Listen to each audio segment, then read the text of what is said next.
undoubtedly, I'd mess up something, but then it would be like, I got this. Nice. And I would have it for my check ride and I'd nail it and I'd pass my check ride.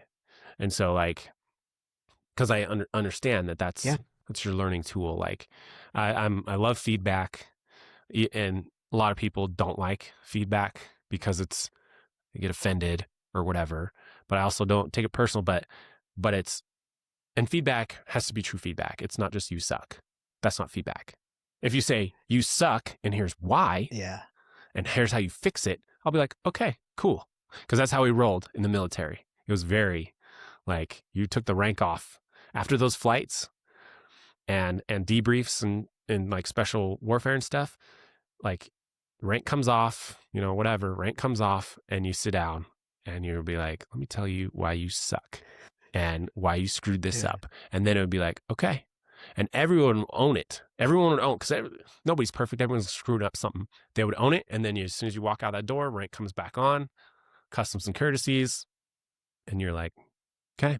So we shifted just a little bit just now. You were talking about special. So just for tell me what's special warfare mean? What is so in the Air Force, you have your special warfare category. So in Air Force, a lot of people think everyone flies jets. Okay. And actually I think it's like 10% of people are actually warfighters in the Air Force. Okay. In the entire Air Force. A lot of them are running the behind the scenes stuff, whether it's maintainers, whether it's finance, whether it's personnel stuff, whatever. Only 10% are warfighters. So, and most of those are aviators. And then you have an even like smaller percentage, like 1%, which is special warfare. Okay. And those are pararescue, combat control, and tactical air control party. So PJs, CCT, or TACP. Okay. So I was in TACP. So pararescue is like, it's actually one of the most challenging career fields to get into. They have the highest attrition rate, higher than Navy SEALs and all that. Wow.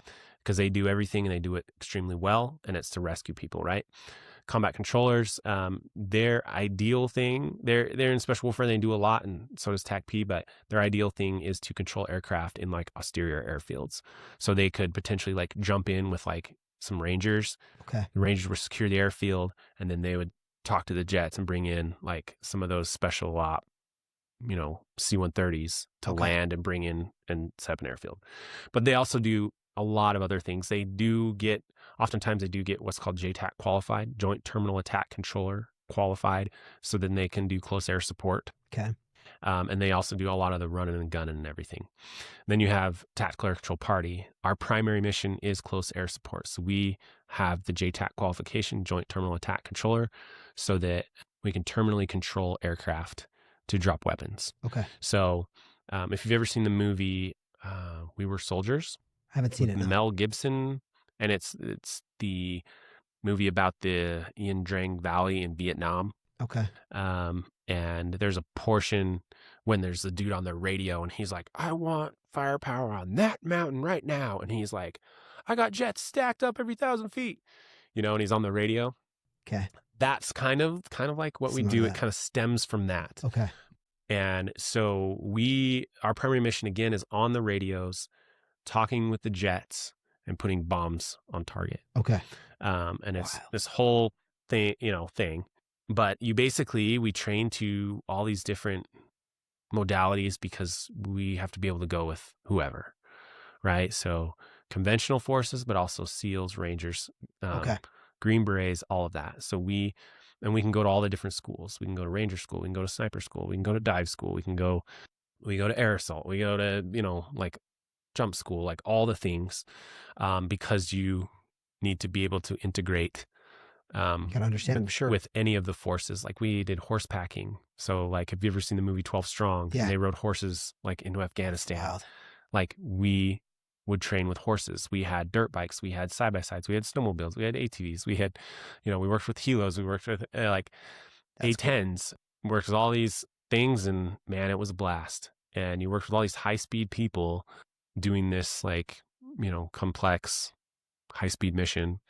But man, I like that even more than flying, honestly. So when you left active duty, you said this is the group in Idaho that you were out of Idaho that you were working with. How long were you doing that? Golly, another 9+ years, I think. Dude, which of those? You mentioned a bunch of different trainings and schools that you could go to. Did you do any of those schools? Yep. Yep. And we had dudes that did a lot of different stuff. Mhm. So I went to air assault. I had opportunities to go to jump, to go to spies and fries, rap master, rappel master, and then be an instructor for spies and fries. Because I was a very involved officer. Mhm. A lot of the officers are not involved. And that's a whole nother story on leadership and all that stuff. But I initially came to that squadron and they said there's a big divide between the officers and enlisted and we need to get this corrected. And I was like, okay, I got it.